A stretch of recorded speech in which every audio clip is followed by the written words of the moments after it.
eu sou a Thelma e hoje é dia de livro aqui no canal. Eu tô falando do projeto de clássicos. O mês de novembro, então, é Alexandre Dumas e a Rainha Margot. Mas antes de dar sequência ao primeiro vídeo da série falando do autor, eu queria convidá-los a se inscreverem aqui no canal, caso vocês gostem de livros, filmes, histórias interessantes. E a curtir esse vídeo se você gostar, é claro. Isso aí, então vamos falar de Alexandre Dumas e para falar dele, gente, eu tive que fazer 3 slides, porque assim, eu acabei descobrindo uma pequena confusão para mim em relação ao Alexandre Dumas pai e filho. Não só isso, eu acabei descobrindo aqui nesse livro mesmo, a gente tem uma série de textos auxiliares muito interessantes que mostram que a família dele tem um histórico que vale a pena ser dito e é esse que eu vou contar aqui para vocês.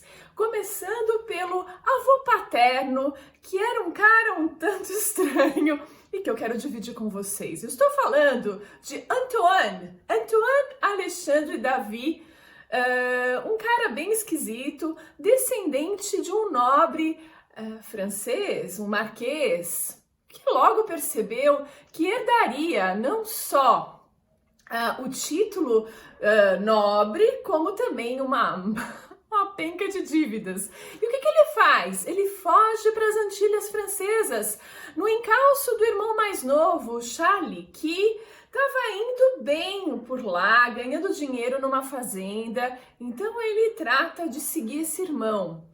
E lá ele não fica muito tempo não, viu gente? Ele tá na fazenda e acaba se encantando por 3 escravas. Então essas novas amigas dele fogem com ele para um outro canto da ilha.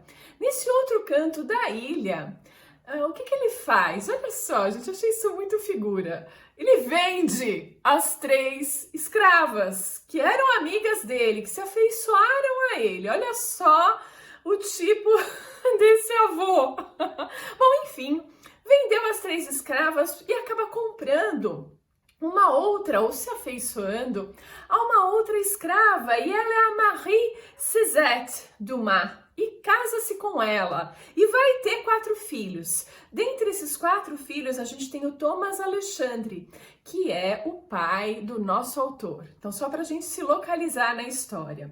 Mas peraí, essa história do avô ainda não acabou não. Olha só o que vai acontecer. Bom, ele tá a fim de voltar para a França, né? Ele que estava lá nas Antilhas Francesas, resolve retornar à sua terra natal. E para isso, ele não pensa 2 vezes e vende os seus 4 filhos. Eu não estou brincando. Ele vendeu os 4 filhos como escravos e conseguiu dinheiro para essa viagem. Depois que conseguiu resolver o intento dele, né, de ir para a França, pegar o título do pai e a grana do irmão que havia morrido. Então ele herda aí uma grana desse irmão bem-sucedido e resolve comprar de volta o Thomas Alexandre. Olha só, para cuidar dele. Não é que ele comprou porque me arrependi de vender meus filhos no mercado de escravos. Não. Ele queria que o Thomas fosse a rima de família, que fosse aquele filho que cuidasse dele na velhice. E ele segue fazendo isso.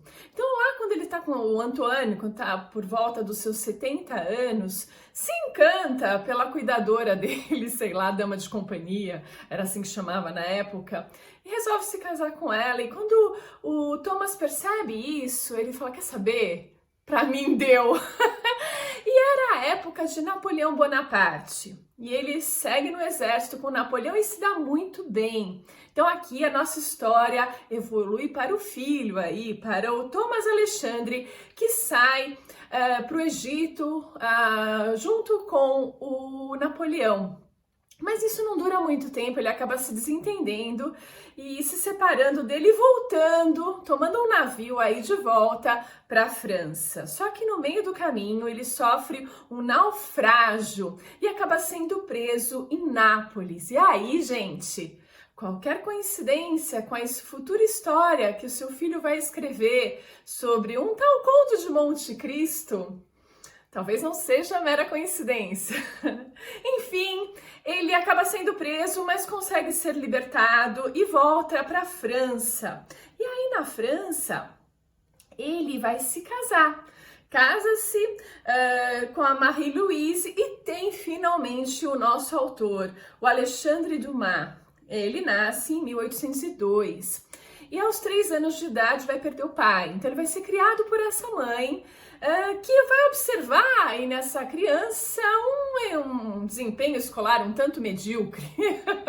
Mas tem uma caligrafia linda, na letra do moleque era demais e isso vai ajudar muito no futuro.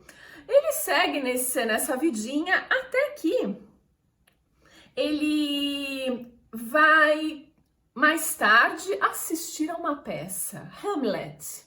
E aí ele vai entender o propósito da vida dele.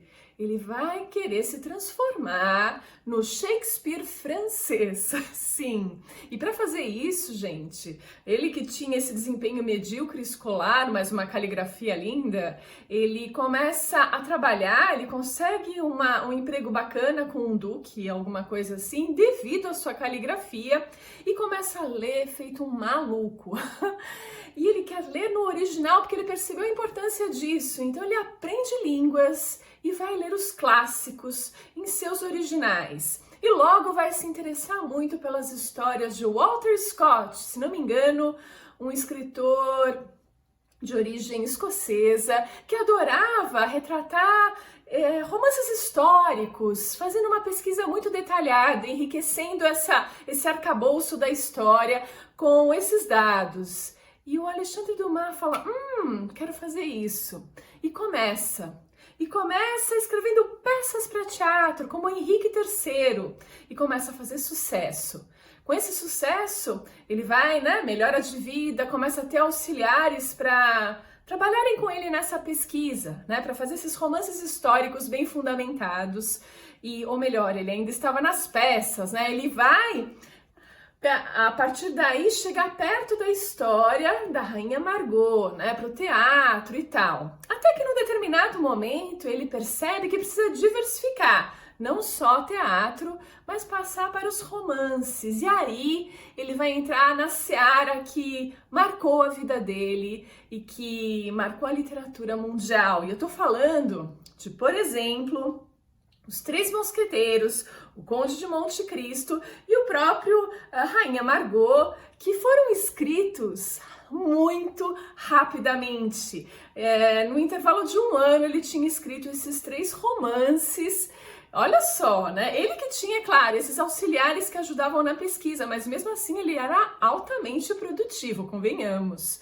Ele alegava ter escrito 1000 romances e peças, mas o que se encontrou mesmo foram uns 300. Bom, exageros à parte, digamos que 300 romances e peças é coisa pra caramba. O cara não era fraco, não. E as histórias são simplesmente incríveis. E é isso que a gente vai constatar aqui no nosso mês de novembro. Ele então viveu essa vida intensa, também envolvido com política. Ele que era amigo de Victor Hugo, participou de protestos, contra a censura, participou das revoluções da época. Ele também era bem namorador, Ele não casou com a mãe do Alexandre Dumas filho, que aliás escreveu A Dama das Camélias, só para ilustrar. E voltando ao pai, que é o que nos interessa, era um cara que aproveitou bem a vida, Saiu com várias atrizes, muitas mulheres, até se casou com uma delas mais pro final da vida, mas isso não durou muito, ele se separou dela, mas foi namorador.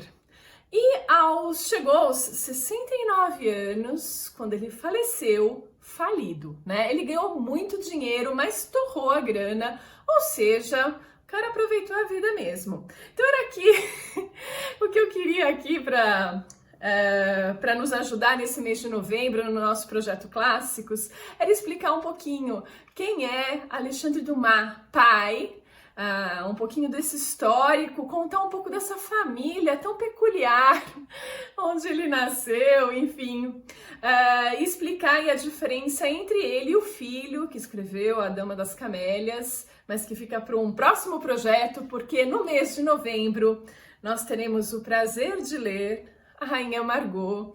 Eu espero que vocês façam isso comigo.